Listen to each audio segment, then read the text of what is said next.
Assalamualaikum warahmatullahi wabarakatuh. Jumpa kembali dengan Ustadz. Hari ini kita akan melanjutkan pembelajaran kita minggu kemarin, yaitu tentang Pancasila sebagai dasar negara Republik Indonesia. Nah, hari ini kita akan membahas tentang peristiwa Rengas Dengklok. Penasaran kan? Yuk simak video pembelajarannya. Jangan lupa untuk di-subscribe, like, and share. Pada tanggal 14 Agustus 1945, akhirnya Jepang menyerah, yang berakibat secara tidak langsung negara Indonesia pada saat itu di bawah kekuasaan Jepang mengalami yang namanya vacuum of the power atau kekosongan kekuasaan. Nah, kekosongan kekuasaan ini akhirnya berujung pada penculikan Soekarno-Hatta. Antum mungkin waktu SD pernah mendengar bahwa Soekarno-Hatta itu diculik oleh golongan muda, ya kan? Nah, jadi dia diculik. Kenapa diculik? Karena pada saat itu terjadi pertentangan antara golongan yang muda dan golongan yang tua. Nah, pada saat itu kata golongan yang muda, ayo kita segera nyatakan atau proklamasikan kemerdekaan Indonesia. Mumpung nih pemerintahan Jepang itu sedang luluh lantak. Nah, sementara kata golongan yang tua, kita tidak boleh tergesa-gesa untuk melakukan atau memproklamasikan kemerdekaan Indonesia. Kita harus betul-betul untuk menyiapkan dasar negara yang kuat dan juga undang-undang yang kuat, sehingga ketika negara itu terbentuk dia tidak akan mudah goyang atau tidak mudah untuk diruntuhkan. Nah, sehingga itu berujung kepada penculikan Soekarno-Hatta yang kita kenal dengan peristiwa Rengas Dengklok. Ini peristiwa Rengas Dengklok yang terjadi. Jadi Ustadz mau bacakan dulu. Satu hari sebelum teks proklamasi dibacakan, ada peristiwa penting dalam sejarah Indonesia. Soekarno-Hatta diculik oleh sekelompok pemuda yang mendesak keduanya untuk segera menyatakan kemerdekaan. Kejadian itu dikenal dengan peristiwa Rengas Dengklok. Ini ada tanggal-tanggalnya. Kelihatan nggak? Jadi pada tanggal 12 Agustus 1945, Jepang berjanji segera memberikan kemerdekaan kepada Indonesia. Terus pada tanggal 14 Agustus 1945, Jepang menyerah tanpa syarat kepada pasukan sekutu karena dua kota besar Jepang pada saat itu lumpuh karena dibom atom oleh negara sekutu atau pasukan sekutu. Sehingga pada tanggal 16 Agustus, 2 hari jedanya setelah pemerintah atau Jepang itu menyerah, maka Soekarno dan Muhammad Hatta dibawa ke sebuah rumah di Rengas Dengklok. Malam harinya mereka dijemput oleh Ahmad Subarjo kembali ke Jakarta. Dan pada tanggal 17 Agustus 1945, Soekarno-Hatta memproklamasikan kemerdekaan Indonesia di Jalan Pengangsaan 56, Jakarta. Nah, ini ada fakta peristiwanya, anak-anak Ustaz. Jadi yang pertama, di antara pemuda yang menculik Soekarno-Hatta adalah Sukarni, Wikana, Aidit, dan Hairul Saleh. Ahmad Subarjo diutus golongan tua untuk berunding dengan mereka. Nah, jadi Ahmad Subarjo disuruh oleh golongan tua untuk mendatangi golongan muda berunding untuk membawa Soekarno-Hatta kembali ke Jakarta. Yang kedua, Rengas Dengklok. Kenapa Rengas Dengklok dipilih oleh para pemuda? Karena kota di Jawa Barat itu hanya berjarak 80 km dari Jakarta dan dianggap aman karena dekat dengan Markas Pembela Tanah Air atau PETA. Dan yang ketiga, rumah tempat Soekarno-Hatta disembunyikan adalah rumah tempat Soekarno-Hatta disembunyikan adalah rumah petani bernama Dijiao Ki Siong. Rumah yang berada di pinggir sungai Citarum itu sudah dipindah sekitar 150 meter dari tempat semula, sehingga tidak dibawa ke sana. Dan yang berikutnya itu markas peta yang tidak jauh dari rumah itu kini dijadikan momentum kebulatan tekad. Jadi ini ada kutipan dari Ahmad Subarjo. Dia mengatakan bahwa kami datang ke sini untuk menjemput Bung Karno dan Bung Hatta, kata dia, serta membawa mereka kembali ke Jakarta untuk mempercepat proklamasi kemerdekaan. Sehingga mendengar ucapan dari Ahmad Subarjo, golongan muda pada saat itu mau akhirnya mengembalikan Soekarno-Hatta dan membawanya kembali ke Jakarta.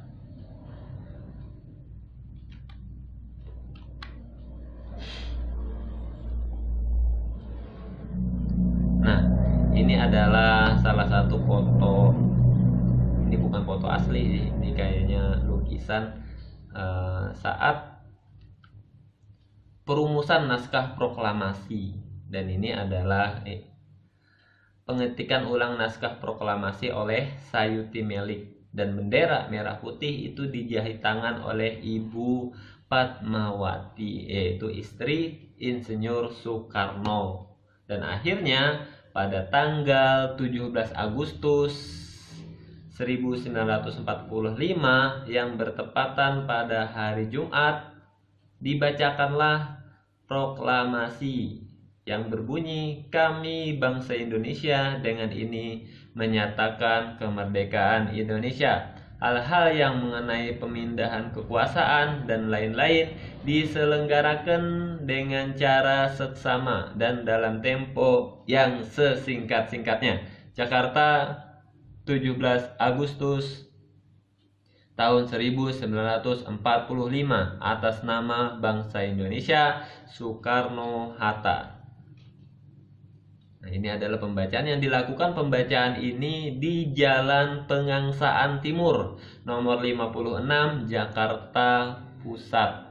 Tepat pada tanggal 17 Agustus 1945, hari di mana peringatan sebagai Hari Kemerdekaan Bangsa Indonesia. Nah, perlu antum ketahui bahwa peristiwa bersejarah ini terjadi pada bulan Ramadan. Ya, jadi peristiwa bersejarah kemerdekaan Indonesia ini antum cek saja, 17 Agustus 1945 itu terjadi di bulan Ramadan.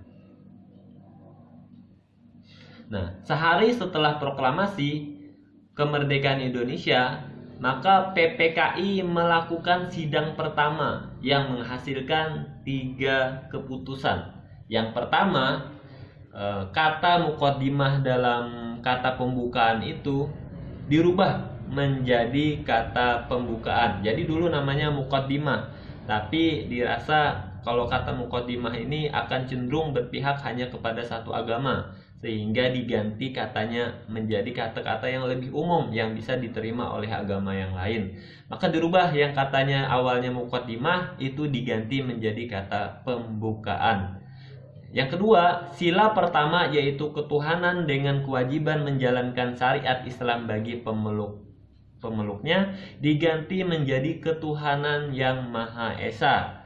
Nah, dan yang ketiga, pasal 28 Undang-Undang 1945 yang berbunyi negara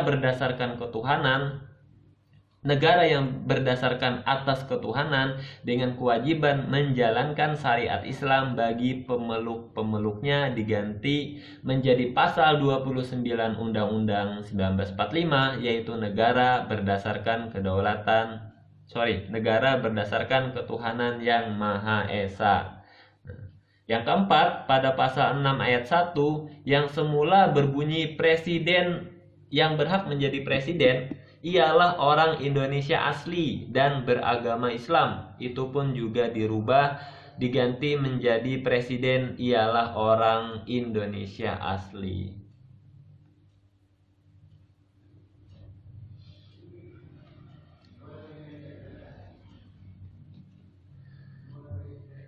Nah, setelah PPKI melakukan sidang yang pertama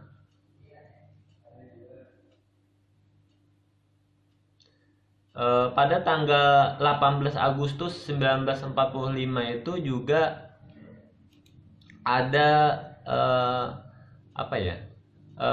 pengangkatan presiden dan wakil presiden. Nah, jadi pada saat itu Soekarno dan Muhammad Hatta itu diangkat sebagai presiden dan wakil presiden Indonesia yang pertama. Nah, selain itu juga disahkan Undang-Undang Dasar Negara Republik Indonesia.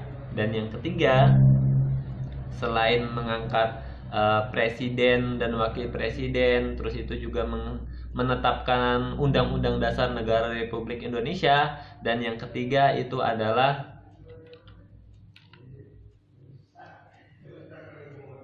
di sini nggak ada ternyata slide-nya. Dan yang terakhir, yang ketiga itu membentuk KNIP sebagai selama MPRS itu belum ada, maka dibentuklah suatu badan yang menjalankan tugasnya untuk membantu presiden, yaitu Komite Nasional Indonesia Pusat. Jadi ada 3 ya keputusan atau hasil dari sidang pertama PPKI itu. Selain membahas yang 4 pasal ini, yang pertama itu adalah dia memilih atau menetapkan atau mengangkat presiden dan wakil presiden. Saat itu Soekarno dan Muhammad Hatta yang terpilih. Dan yang kedua, dia juga menetapkan bahwa Undang-Undang Dasar Negara Republik Indonesia tahun 1945 sebagai sumber hukum kita. Dan yang ketiga itu membentuk KNIP atau Komisi Nasional Indonesia Pusat.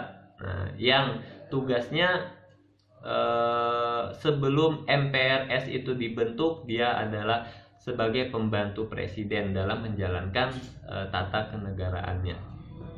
Nah, berikutnya itu PPKI mengadakan sidang kedua. Nah, pada sidang kedua ini yang dilaksanakan pada 19 Agustus 1945 membentuk 12 kementerian dan membentuk pemerintah daerah Indonesia dibagi menjadi 8 provinsi. Nah, jadi dulu ketika Indonesia merdeka itu dibuat 12 kementerian setelah PPKI melaksanakan sidang yang kedua, dan juga pemerintahan daerah itu dibagi menjadi 8 provinsi yang dipimpin oleh seorang gubernur. 8 provinsi itu apa aja, Ustaz? Nah, ini adalah ini 12 dari kementerian atau departemen yang dibentuk pada saat sidang yang kedua. Nah, dan ini adalah, ini kepotong kayaknya ini yang bawahnya nih, sehingga Ustadz bisa menampilkan 6 saja nih ya untuk 8 provinsi yang dibentuk pada saat sidang kedua PPKI. Nah, sidang ketiga PPKI pada tanggal 22 Agustus 1945 membentuk ini tadi, KNIP. Jadi pada saat tanggal 22 Agustus ini sudah terbentuk Komite Nasional Indonesia Pusat. Terus juga membentuk Partai Nasional Indonesia atau PNI, dan yang ketiga membentuk Badan Keamanan Rakyat atau BKR. Oke, itu dulu Ustadz rasa untuk pertemuan kita hari ini. Nanti akan kita lanjutkan lagi di pertemuan berikutnya. Sebelum Ustadz tutup, bagi antum yang mau menanyakan atau Ustadz ulun masih belum mengerti apa yang pian jelaskan terlalu cepat Ustadz, bisa pian sederhanakan, silahkan kasih jejak komentar di kolom berikut ini di bawah. Nah, silahkan antum tulis saja, Ustadz ulun tidak mengerti atau ulun tidak paham gitu ya. Nah, demikian, sebelum Ustadz tutup, jangan lupa di like dan di subscribe. Demikian Salah hilaf pesan mohon maaf. Wabillahi taufiq wal hidayah. Wassalamualaikum warahmatullahi wabarakatuh.